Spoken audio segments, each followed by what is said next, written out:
good tours. Thank you.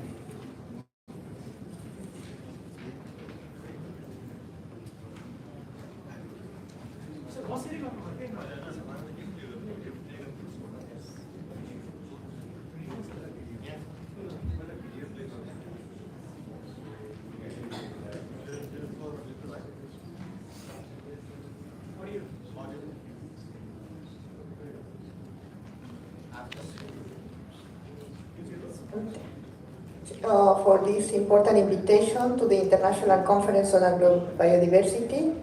On behalf of the International Indigenous Forum on Biodiversity, IIFB, I would like to congratulate all of you for discuss this important matter, and I want to explain why the agrobiodiversity is important for indigenous peoples and local communities.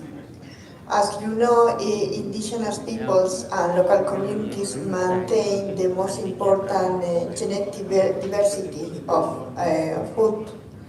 And for this, for us, it's very important that we maintain it and we transmit this knowledge, and also we improve it and we conserve it. In my case, I'm Omawaka, I'm from Argentina, and we have been producing in our lands, in our communities, potatoes and maize, and we have a lot of different varieties. As other indigenous people, we feel that all this traditional food production is under risk because traditional knowledge is very lost. Traditional knowledge is not transmitted to young generation. A lot of younger peoples are leaving to the communities. There are only older people who are producing it. For this, it's very important for us that we maintain and we improve and we transmit this knowledge to young generations. And also, we're having problems with water. For this, we think that the production of food should be not looked as isolation. It should be look at an holistic and integrated model or approach, and the connection between the soil, between waters, and all the ecosystems. No? And this is the way how indigenous people maintain the agrobiodiversity, which it's not only for indigenous people, it's for all people. And we think that the Global Biodiversity Framework of the CBD give us some, like in the target 9, give us some tools, to promote agrobiodiversity as a policies, especially at the national level. So we hope that you have a great successful on your conference, and we thank you so much for this opportunity. No, it's personal.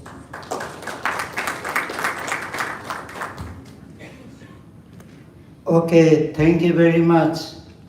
On the behalf of IIFB and National Indigenous Women's Forum, National Indigenous Forum for Biodiversity, I would like to welcome to this in Gandaki province, one of the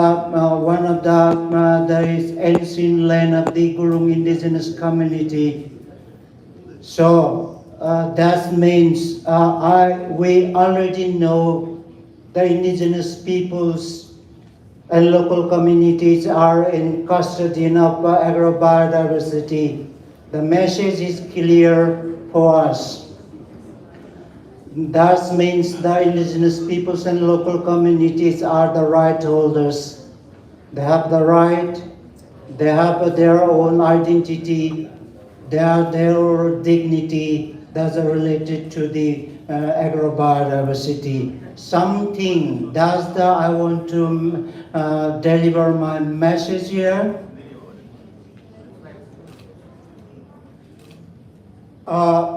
Indigenous peoples can speak with the seeds and crops in their own language.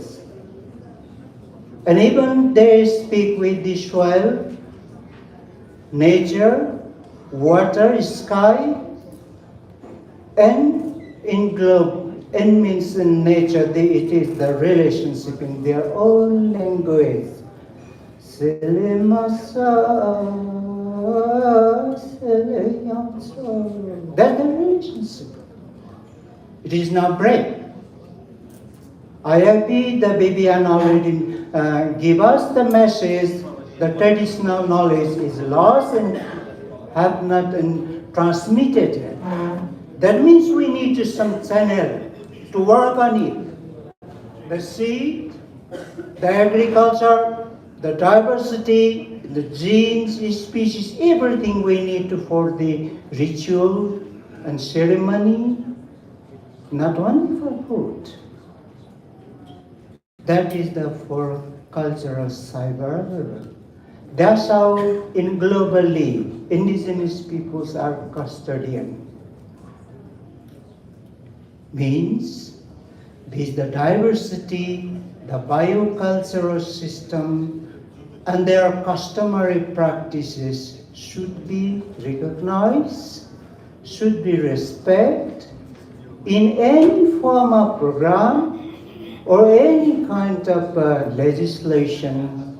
We need that one. And globally, we indigenous peoples and local community are looking for that to be respected. The ancestors, the IPLC is more be in the using the agriculture, biodiversity, agriculture crop, manage their land.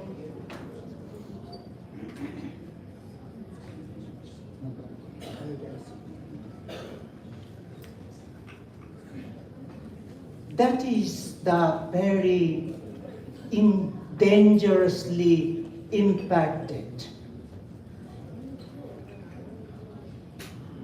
because new emerging science and technology we have today.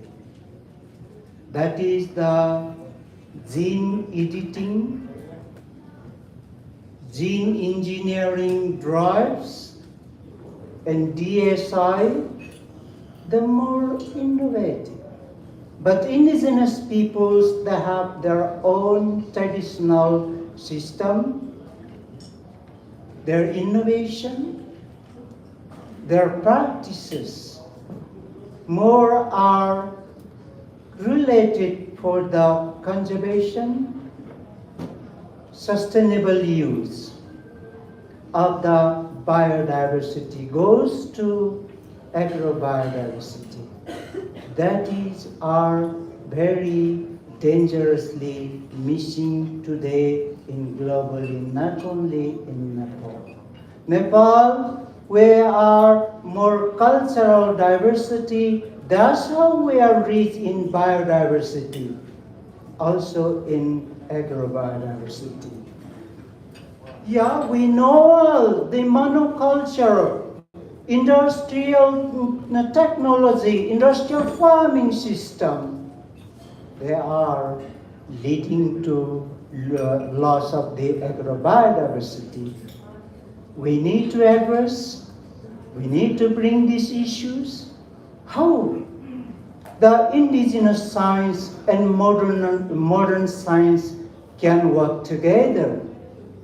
Maybe this conference will bring some kind of solution. Yeah, I already said the rights. We need rights. Indigenous peoples are right holder. So how to address in the agrobiodiversity system, how to recognize the indigenous people's right, indigenous women, girls, youth, and person with disability, they are very closely with the agrobiodiversity nature, I would say, waters, land, and their territory.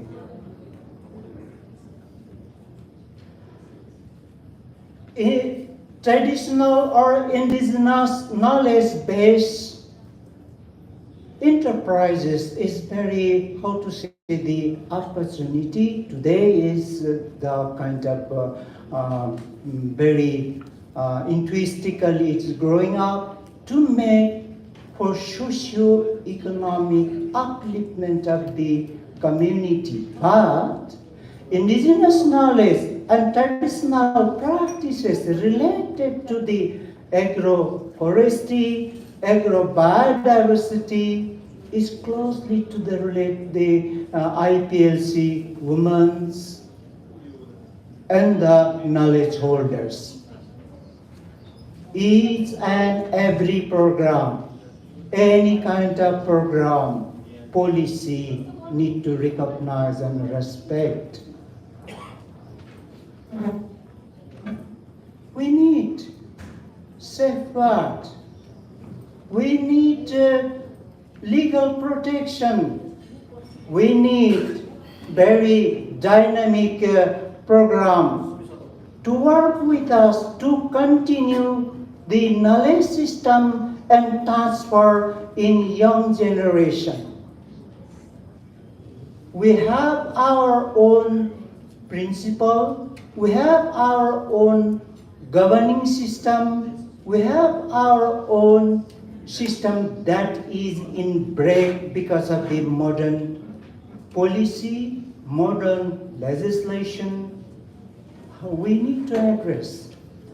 So hopefully that we can have opportunity to discuss in this conference will comes the solution pathway. That's we are looking very keenly.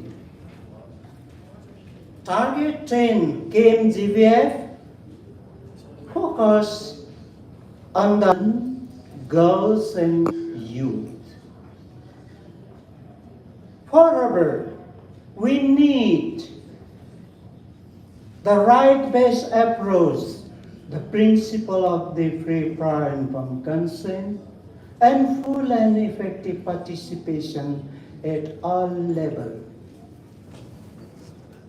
I personally thank you so much for you and heartily welcome. Bottom of my heart, I would like to welcome and to be very enjoyable in this indigenous land and Gandaki province and have a fruitful discussion.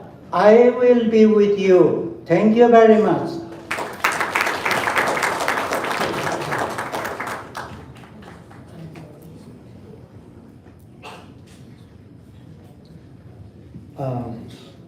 Thank you, Dr. Kamal, for your nice speech. In fact, like you said, custodians, indigenous people are the custodians of biodiversity, and then they are the right holders. So their rights should be protected, and then appropriate amendments in the policy and regulatory framework should be done, like he mentioned about the Andy Sharp being in the process of revision, and then he is looking for the indigenous rights better established, better included in that upcoming revision of Andy Sharp. Thank you very much for your wonderful speech and presentation. And also thank you, Viviana, from Senior Technical Lead from IAFP. Moving forward, I would like to now request Mr. Duncan McQueen, Director of Forest, IIED,